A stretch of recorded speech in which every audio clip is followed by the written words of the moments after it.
خب سلام عرض میکنم خدمت شما. من امیررضا محمودی هستم از مجموعه مدیرسازان و امروز با راهنمای بازی گردش پول 101 در خدمت شما هستیم. بازی گردش پول 101 ساخت در واقع کمپانی ریچ دد و در واقع بازی ارائه شده توسط آقای رابرت کیوساکی است. هدف از این بازی اینه که به شما ادبیات اولیه مالی رو در زندگی و کار یاد بده. باور آقای کیوساکی بر این هست که سواد و تحصیلات دانشگاهی به تنهایی نمیتونه کمک کننده شما در مسیر زندگیتون باشه و برای اینکه بتونید توی این مسیر حرکت کنید باید دانش مالی رو فرا بگیرید و ادبیات مالی رو بلد باشید. این بازی از سن 7 سال تا 99 سال میتونه بازی شه. نکته جالبی که در مورد این بازی وجود داره اینه که این بازی به طرز عجیبی بازگو کننده همون شرایطی هست که شما در زندگی خودتون دارید و خودتون میبینید که چقدر بازی دقیق و زیبایی طراحی شده.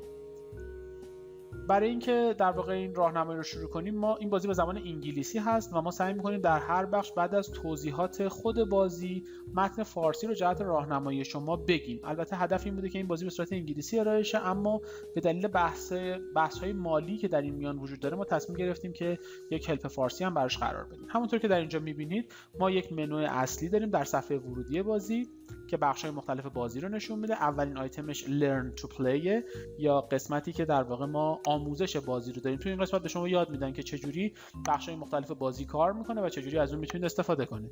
بخش بعدی بخش سینگل پلیره یا بازی تک نفره که توی این بخش شما به صورت تک نفره بازی میکنید. بقیه بازیکن‌ها بر حسب تعداد توسط کامپیوتر انتخاب میشه.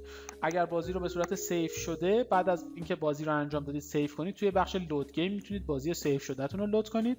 بخش مولتی پلییر برای بازی‌های چند نفره به صورت جهانی هست که شما میتونید با افراد مختلف در جاهای مختلف دنیا این بازی رو انجام بدید که متاسفانه این امکان در شرایط فعلی در ایران وجود نداره، اما نگران نباشید، هنوز هم میتونید با دوستاتون این بازی رو برای یک کامپیوتر انجام بدید. اگر بخواید این کار رو انجام بدید باید از قسمت هات سیت مولتی پلییر استفاده کنید.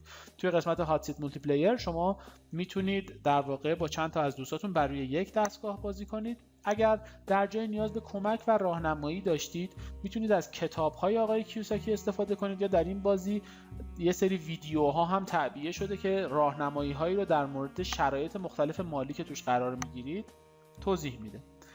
و قسمت بعدی بحث آپشن هست که توی بخش آپشن ما در واقع تنظیمات صدا و صوت رو داریم و اگزیت که ما رو از منو خارج میکنه. با ما همراه باشید، میریم برای قسمت Learn to Play.